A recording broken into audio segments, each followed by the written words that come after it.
राम राम भाई, जय श्री राम भाई।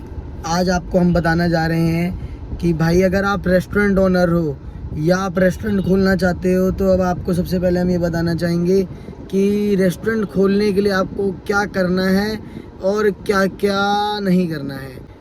भाई अपने 10 साल का एक्सपीरियंस से ये सब चीज़ें शेयर करने जा रहा हूँ। भाई मुझे 10 साल हो गए हैं रेस्टोरेंट लाइन में और भाई बिल्कुल बिगिनर से, मतलब ये लगा लो स्क्रैच से मैंने भाई मेहनत करी है। और आज शायद मेरे 8 आउटलेट चल रहे हैं भाई, जिसमें 2 मेरे अपने हैं, जिसमें एक मेरे फादर बैठते हैं, एक मैं संभालता हूँ। बाकी अदर आउटलेट मेरी फ्रेंचाइजीज़ हैं, अलग अलग स्टेट सिटीज़ में दे रखी हैं भाई। और आगे भी शायद हम और ग्रो करेंगे, आगे और भी देंगे। लेकिन ये सब चीज़ें मैं आपसे इसलिए शेयर करना चाह रहा हूँ कि भाई मैं देखता हूँ कि लोग बिगिनर्स लोग आते हैं, नए नए फ्रेशर्स आते हैं भाई, और स्टाफ ढूंढते हैं। स्टाफ इतना उनको टेस्ट में चढ़ा देते हैं कि भाई आप ये कर लो, आप ये कर लो, और आप ये भी रख लो, आप वो भी रख लो। और वो इतनी ज़्यादा इन्वेस्टमेंट करवा देते हैं भाई कि जिसकी वजह से भाई बंदा स्टार्टिंग में तो जोश जोश में 10, 15, 20 लाख रुपए लगा देते हैं, लेकिन भाई बैकअप नहीं होता उनके पास। और भाई वो सारा अपना 5-6 महीने में वाइंड अप कर लेते हैं और सारा लॉस खा लेते हैं। तो भाई ये गलती आप ना करो, इसलिए मैं सारी चीज़ें बता रहा हूँ। और ये सारी चीज़ें भाई ध्यान से सुनना, आगे आपको बहुत काम आएंगे। अगर आप होटल या रेस्टोरेंट में आप कभी रुचि रखते हैं या आप इंटरेस्ट है आपका कि आप करना चाहते हो इन फ्यूचर में, तो भाई ये सब चीज़ें आप बिल्कुल ध्यान में रखना। ये ध्यान में रखोगे तो शायद आप सरवाइव ज़्यादा कर पाओगे और आपको लॉस कम होगा, या आपके टिकने के चांसेस बहुत ज़्यादा बढ़ जाएंगे। या फ्रेशर हो या आपको रेस्टोरेंट लाइन की बिल्कुल नॉलेज नहीं है, तो भाई सबसे पहले मैं आपको जो सजेस्ट करूँगा कि आपको बहुत छोटे लेवल से अपना काम चालू करना है भाई। बिल्कुल टैश में आके या जोश में आके एकदम से आपने 10, 12, 15 लाख रुपए नहीं लगाने।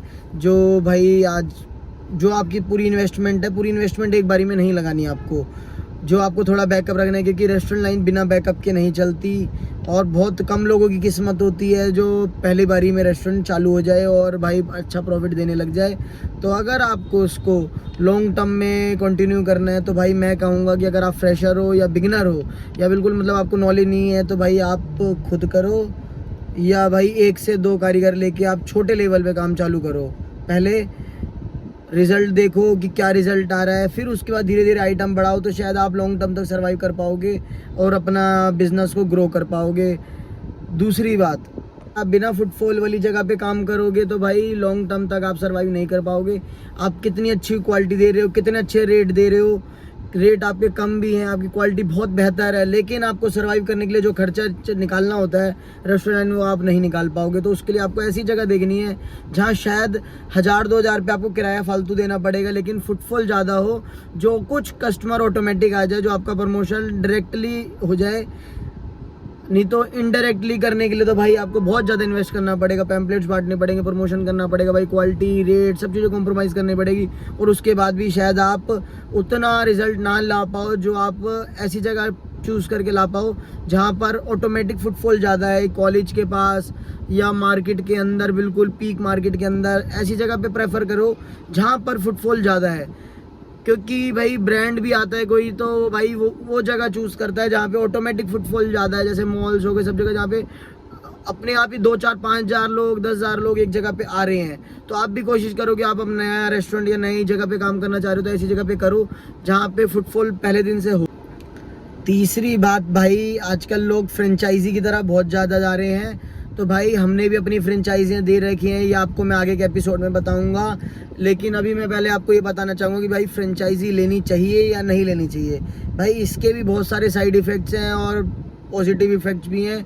तो भाई अगर आप फ्रेंचाइजी में जाते हो, कोई फ्रेंचाइजी लेते हो किसी भी ब्रांड की, तो भाई वो आपको सिर्फ आपको स्टाफ ही प्रोवाइड कर सकता है। ज़्यादा से ज़्यादा आपको भाई स्टैंडर्ड क्वांटिटी, क्वालिटी क्या मेंटेन करनी है, ये चीज़ें प्रोवाइड कर सकते हैं। लेकिन उसके बाद भी आप ही ओनर हो, आप ही को सैलरी देनी होती है। तो भाई सारी सेल कैसे लानी है, क्या प्लानिंग है, ये सब आप ही के हैंड में होती है, आप ही ओनर होते हो और सब कुछ आपको ही देखना है कि भाई कैसे आपको ग्रो करना है अपना काम। ये फ्रेंचाइजी वाला जो टॉपिक है, ये आपको मैं पूरी इस पे एक वीडियो बनाऊंगा कि भाई फ्रेंचाइजी लेना कितना सही है और कितना नहीं है। अभी मैं आपको बेसिक बताना चाहता हूँ। तो भाई बेसिक चीज़ों में यही है। चौथी बात ये है बेसिक में कि अगर आप सोच के ये खोल रहे हैं कि भाई आपको खाली 50-60 हज़ार या लाख रुपए सैलरी देनी है या 40,000 रुपये किराया देना है, और आप भाई आप पे 5 लाख रुपये 4 लाख रुपये बैकअप है, और आप पहले दिन से प्रॉफिट में आते हो, या 3 महीने का बैकअप है कि 4 लाख रुपये आप पे बैकअप है, और उसके बाद आप प्रॉफिट में आ जाओगे, आप सर्वाइव कर लोगे। तो भाई ऐसा होटल लाइन में बिल्कुल नहीं होता कि भाई आप 3 महीने या 4 महीने में आप सर्वाइव लेवल पे आ जाओ, या 4 महीने बाद आप सर्वाइव करने लगो, या 5 महीने बाद सर्वाइव करने लगो। सब लोकेशन पे डिपेंड करता है, और भाई कस्टमर आपका कैसा बिहेवियर है इन पे डिपेंड करता है। लेकिन खाली सैलरी, रेंट, बिजली के बिल के अलावा भी होटल लाइन में कुछ हिडन चार्जेस या हिडन खर्चे होते हैं जो भाई लोगों को नहीं पता होता, फ्रेशर्स को, कि भाई क्या काम करना है, और जिसकी वजह से ज़्यादा लॉस खा लेते हैं। तो मैं आपको यही बताना चाहूँगा भाई कि इसके अलावा हिडन क्या खर्चे होते हैं जो भाई फ्रेशर्स लोग नहीं सोचते या उसके बारे में नहीं समझ पाते, और होटल अपना चालू कर लेते हैं और 10, 15, 20 लाख रुपए भाई डुबा लेते हैं 5-6 महीने में, और भाई घर वालों को भी सारी संपत्ति बचपन जो जोड़ी होती है और अपनी भी सारी संपत्ति खराब कर देते हैं। तो वो गलतियां बिल्कुल ना करें भाई। सबसे बड़ा जो पॉइंट होता है ना होटल लाइन का, वो भाई लोग बिल्कुल नहीं समझते, ना लोगों को नॉलेज है, ना कोई ये नॉलेज देता है भाई। अगर ये नॉलेज सबको दे दें तो शायद इतनी फ्रेंचाइजियाँ मार्केट में जो खुल रही हैं या जो इतने आउटलेट खुल रहे हैं वो आउटलेट उतने ना खुल पाएँ, और भाई लोग थोड़े समझदार हो जाए। तो भाई ये गलती अवॉइड करनी है भाई, ये गलती सबसे ज़्यादा लोगों को अवॉइड करनी है कि जब आप होटल खोलते हो तो कोशिश करो कि लिमिटेड मेन्यू पे अपना रेस्टोरेंट चालू करो। आपके आइटम्स उतनी होनी चाहिए जो आप मेंटेन कर सको। अगर ज़्यादा आइटम रखोगे आपको ज़्यादा रॉ मटेरियल लेना पड़ेगा, और ज़्यादा आइटम आपको बनानी पड़ेंगी, और जितनी ज़्यादा आइटम बनाओगे उतना ज़्यादा आपका इन्वेस्ट होगा, डेली का माल आएगा भाई, फूड वेस्टेज उतनी ज़्यादा हुई होगी। तो कोशिश करें कि कम मेन्यू से आप अपना आउटलेट स्टार्ट करें, कम स्टाफ से आप अपना मेन्यू स्टार्ट करें, क्योंकि खाली रेंट सैलरी नहीं होती भाई, स्टाफ जितना आएगा वो खाएगा भी भाई, खाने का खर्चा होता है, उनका चाय का खर्चा होता है, डेली दिन में आपको खाना खिलाना होता है, रात को आपको खाना खिलाना होता है, तो वो खर्चे भी एक्सपेंस आपके में ही जुड़ते हैं सैलरी से अलग। जो सैलरी आप तो दे रहे हो तो आप दे ही रहे हो, उसके अलावा आपको ये खर्चे भी देने होते हैं। तो भाई ये जो खर्चे होते हैं ना, ये मिनिमम खर्चे जो हो जाते हैं 1,000-2,000 रुपये के मिनिमम खर्चे होते हैं किसी भी आउटलेट के।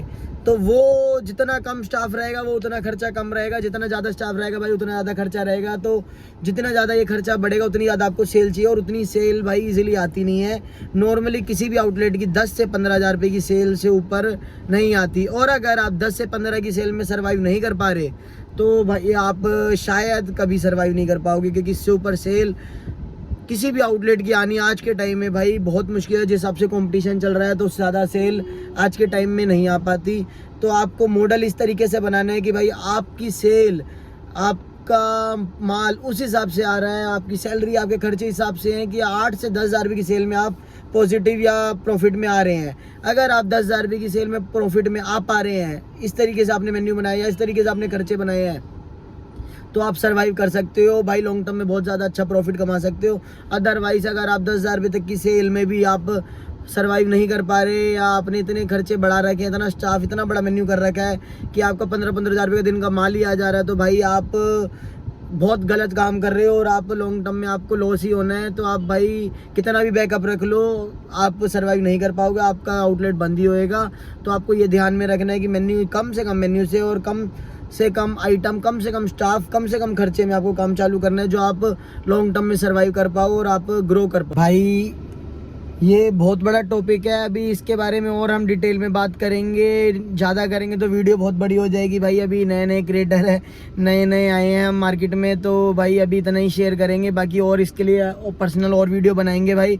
और आप लोग भी क्या जानना चाहते हैं भाई कमेंट करो, इसके बारे में मैं आपको डिटेल में बताऊँगा और उसी के ऊपर वीडियोज़ बनाऊँगा भाई। तो आप कमेंट करके लाइक सब्सक्राइब करो भाई, इसको ज़्यादा से शेयर करो। जो आपको जानना चाहते हो होटल के लिए भाई, तो मैं उसको डिटेल में शेयर तभी कर पाऊँगा, समझा पाऊँगा, मुझे पता चलेगा कि लोग भाई क्या जानना चाहते हैं और उनका क्या इंटरेस्ट है उस चीज़ के लिए लेकर।